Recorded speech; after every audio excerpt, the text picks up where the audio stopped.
Over the last few days, we've seen many agencies share much needed information on the Deferred Resignation Program for federal employees. Unfortunately, not all HR departments and agencies have been so forthcoming or been able to share this information. And even with all of this new information, it's still very confusing and people are left not knowing what they should do. Hopefully today in this last video before the decision comes in tomorrow, we're going to help you with some of those final decisions you're going to be able to do. So in this video, we're going to talk about the legalities of the contract itself. We're going to talk about the multiple contracts that we've seen with the Deferred Resignation Agreements. We're going to talk about some of the comments that were there. And then finally, we're going to give some last minute considerations before you make that final decision. Welcome. I'm Ed Smith, President of Valor Wealth Partners, where we're dedicated to educating federal employees on your complex and often underutilized benefits. Now we're going to continue the conversation that we've had in the last two videos, so if you haven't watched those, please check them out on the Deferred Resignation Program. One of the things that we've been seeing over this week is that more and more information has been coming out, and the views on our videos have been going down. These are both really good things. One, why is it good for the information is because now you're able to make better decisions based off of more information versus the vagueness that was first out, and we were extremely negative at that point, but we are still starting to feel a little bit more confident. We still have a lot of concerns, but we are feeling a lot more confident that people can make a better decision with more information. Why are we happy that the views are going down on our videos? It seems kind of odd. It means that people are making decisions or have already made the decisions and they don't need to watch these videos. And the more people we can help make that decision, that's really good. Hopefully these have been very valuable for you, and we're going to continue to, as different series come on, to provide more information for you. One of the things that we also want to be looking at is this is a long road. And there's a lot more stuff to be able to do. Hopefully you're very close to be making a decision because you're very close to the deadline that you have to make the decision one way or another, or the decision is going to be made for you. So we hope you're pretty close to making that decision, and that last bit of information that's coming out, hopefully it's really good. Now, since the last video, there's been a lot of VERAs been announced, so that's another option that you really have to be able to look at besides the Deferred Resignation Program, and I would highly consider looking at them because this is a really good program that's been around for a long time versus this newer program that nobody's ever heard of before and nobody ever knows what's going on. So I do highly recommend that you look at the VERA. Unfortunately, we can't go into too much in depth, or this video would be really long, but there's a lot of good content out there about VERAs. And so just you want to be able to take a look at this. If your HR is providing any guidance on that, please look at those. There is a lot more of a longer deadline, so we probably will provide some more information on this in the coming weeks if there's more questions on this. But again, it's really be looking at what's happening and what's the next shoe to drop and how we're able to do that. One of the other things that we want to be able to look at is that we know after this deadline, something else is going to happen. We don't know what it's going to be. We don't know if it's going to be good. We don't know if it's going to be bad, but we want to be a resource for you long term. We're still trying to find a platform that's really good. So the best thing that we can offer right now is to sign up for our newsletter. There's a link in the notes section. You have to put your first name and an email address. And once we have a way to be able to communicate with you, we will share through the newsletter or through that mailing list what we're going to be able to do. You can unsubscribe if you don't like the content. There's no obligation on there, but it's just a way to be able to hear more things versus just getting a YouTube video and just seeing what's going on. In the webinars, what we plan to be doing is you can ask our team some questions that are more general on this. As I said before with the comments, we cannot give specific advice. Unfortunately, our regulations don't allow us to be able to do that, and it also can be very dangerous. You should be getting really good advice from a competent source that both knows you and federal benefits. We generally spend about 2 to 4 months getting to know a client before we actually start giving them significant guidelines. And that's something that we really want to be able to do. So when we see those comments or we get that, we want to be able to help you. It hurts us that we can't, but we would be doing something bad if we're giving you advice without all the full information about what's going on there. So we really want to be able to provide guidance. Again, if you don't want to sign up, there's no obligation to. It's just trying to provide another resource for you as we're trying to find the best platform to be able to disseminate more information to you. We're not going to hound you. Again, we want to be a very good educational resource for you. So hopefully that's a good, valuable resource as we're looking at what's the next phase or what's the next thing that could possibly happen. All right, now let's start looking at the legality of the offer. There's been a lot of confusion. There's been a lot of talk about what's going on. Just recently, the OPM acting director had sent out a memorandum. That is a very good document to be able to look at. We're actually going to talk about it in two different factions today. The first thing is the legality. Now, I am not an attorney. I highly recommend you get an attorney before you sign anything.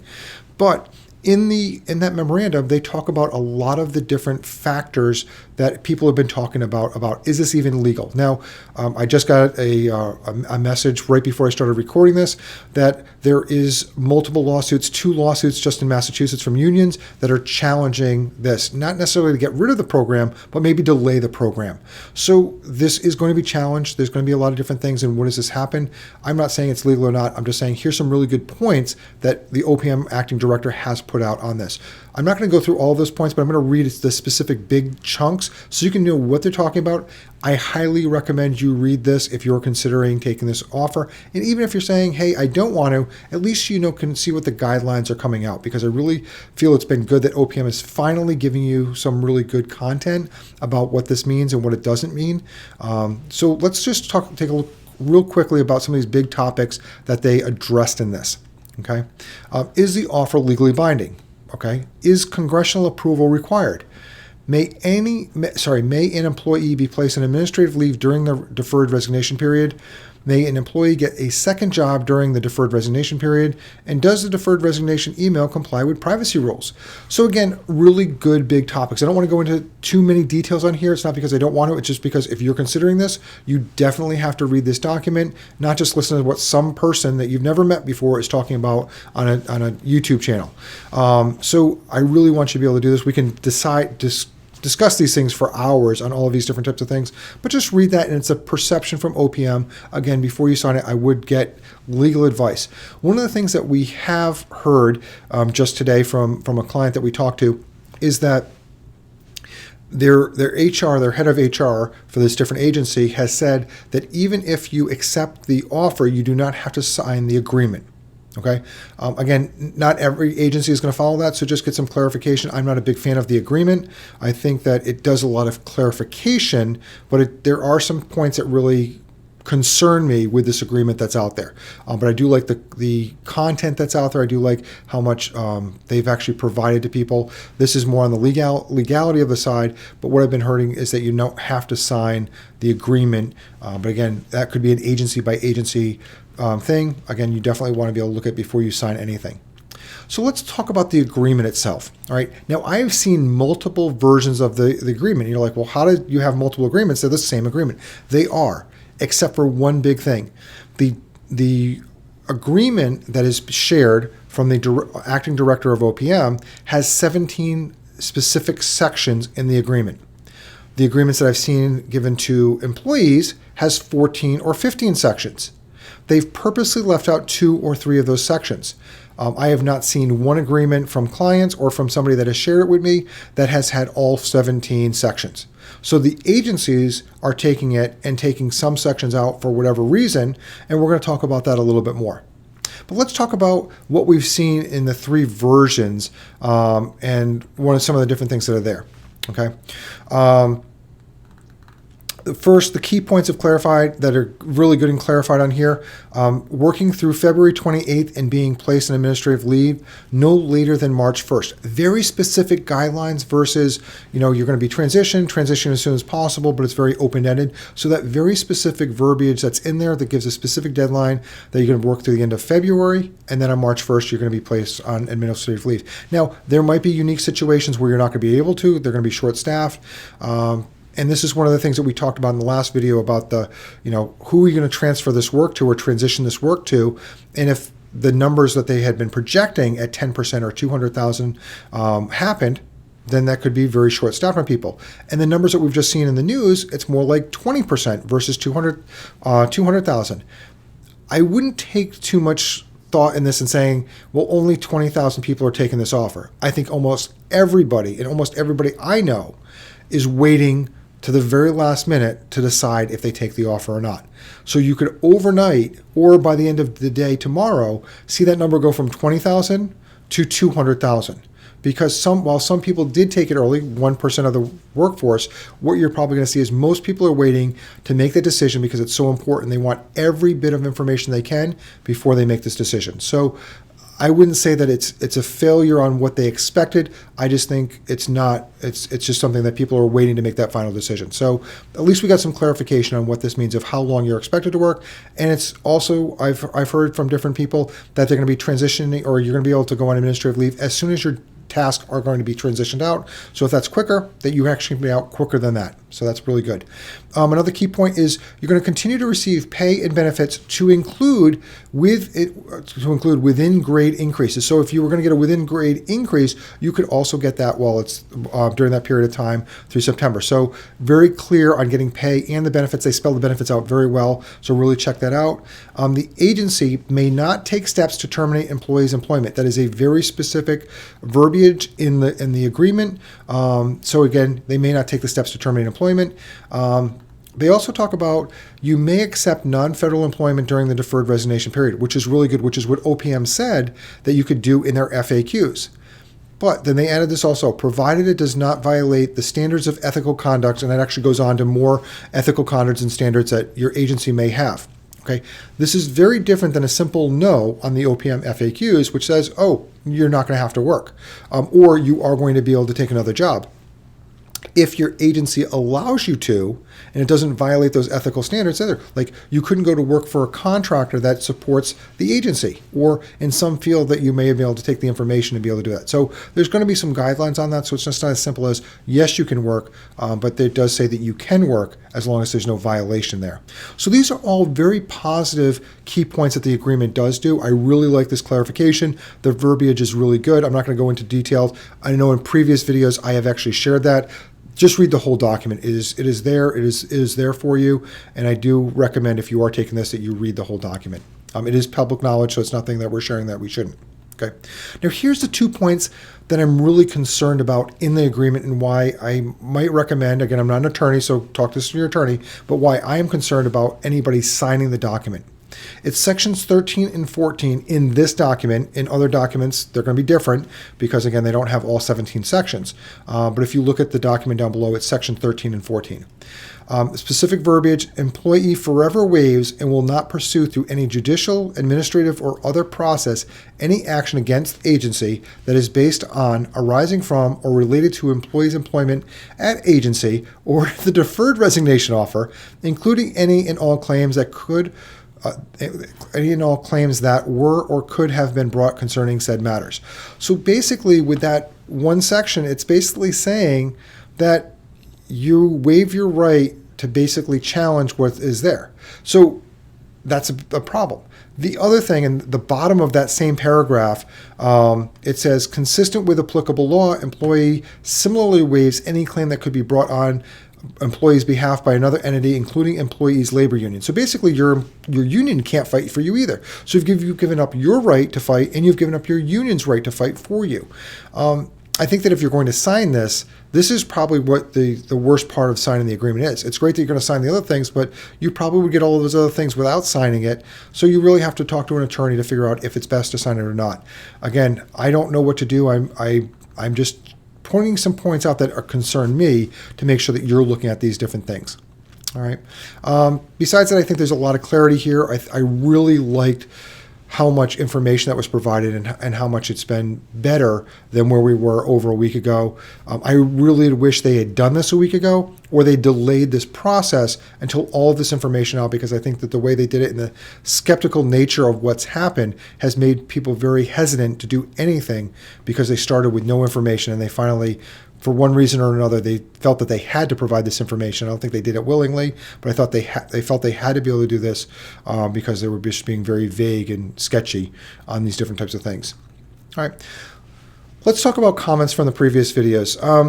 I just really want to talk about this again. I really wish we could talk about specific situations. We get some different comments, not only just on the comments from the video, also on our Facebook page and other areas that are saying, hey, this is my scenario. What should I do?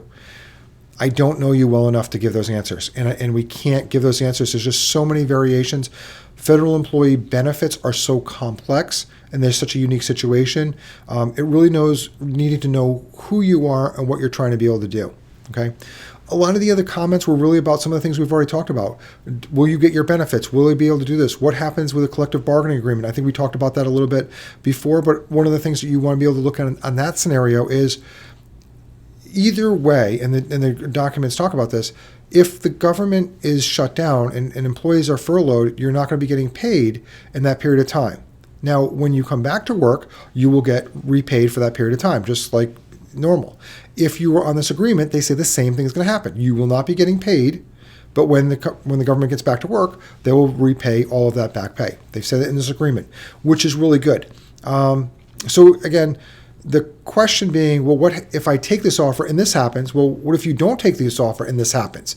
It goes on both sides of the equation. So you really want to be looking at, is this good for you? And what could happen if you don't take it, not just what could happen if you do. There's two sides of this coin. Like I said, I feel a lot more comfortable with all this information.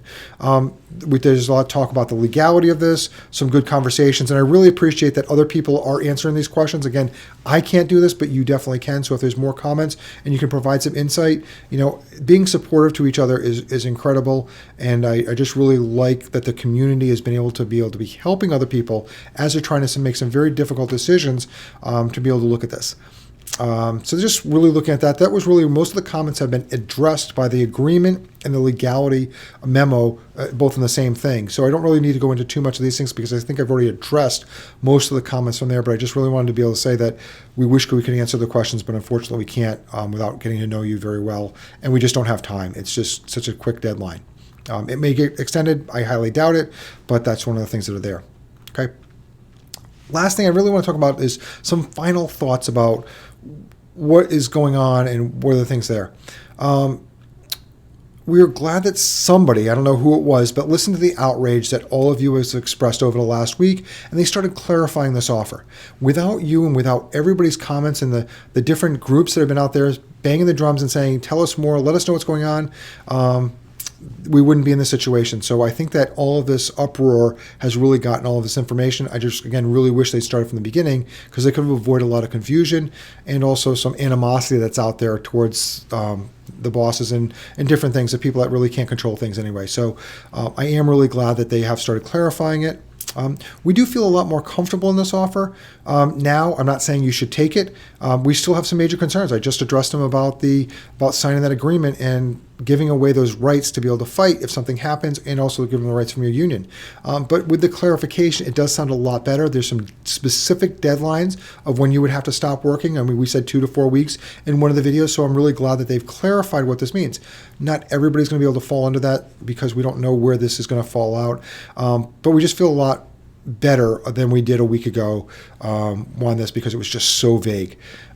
This is a huge decision, and we understand this. We know that there's a lot of stress, there's a lot of anxiety. The people I've been talking to, the other advisors that I've been talking to that work with federal employees, we're really trying to do our best to help people, and unfortunately, we don't have an absolute answer. We do not know what is going to happen on Friday or on Monday or on 2 weeks from now. We do know that this does sound like a very solid offer, especially if you're in a unique situation that I laid out before, like you can't come back to the work. Maybe you've moved away. Maybe your spouse has moved away and you've been able to have the job there. Maybe it's a situation for a medical reason or whatever. But there's some really good values. Maybe it's a retirement that you're going to be able to retire before September 30th. Obviously, there's some other possibilities between September 30th and December 31st. But there are some really good things of why you should consider it. I'm not saying take it, but definitely consider it and weigh that decision. We really hope that you can be able to come up with a really good decision on what's best for you and your family. Everybody's different and everybody's unique to be able to do that. So we really hope that you're able to come up with a good decision and get tons of information. There's a lot of it out there. Hopefully it's good and credible. And we really want you to be able to make sure that you're making some really good decision. Once this is over, there's going to be something else that comes out, and I really want to make sure that you get that guidance. Hire an attorney to be able to look over these documents. Hire somebody that can help you with your finances and look at these things. And the other thing that I really want to talk about just really quickly is because we know there's going to be something else, I want you to start preparing for that. And what that means is make yourself really safe financially. Build your reserves. Increase the amount that you have in savings and access to these different types of things. So in case your job does go away, you're not in a situation where you can't pay for basic necessities. And I'm not even talking about the fun stuff, but the basic necessities. We really want you to be in a really good space. We most likely will be sending a pretty good video on there of how to be able to do this and what things you should be looking at and how you can be able to do that. But this is the starting point of we want you to start looking at this because we don't know what's going to happen next. Again, if you want to keep in touch with us, just click on that link below about signing up for our newsletter. Again, just a first name and an email address. That's perfectly fine, and we'll share this information when we have it. If you want to join us on one of those webinars where you can ask us some more questions, we're going to have this as different things come out. They'll probably be on a monthly basis, and if there's a unique situation like this, we'll drop in and have them a little bit quicker for you. We want to be a resource. We want to help you out, and we're just trying to find the best ways that we can that can answer more questions in a very specific way. So we really hope that you're able to take this information, go to the next level. Again, watch some videos on VERAs. And if there's anything that we can do for you, please put some comments in there. Hopefully other people can answer it. If there's something I can specifically say, I will be able to do this. But again, I've been working some really long hours to try to get this information out for you. I just really wish I could answer all those questions, but it's trying to be able to keep up with what we can. Good luck by making that final decision, and we'll talk to you in the next video. Thank you very much.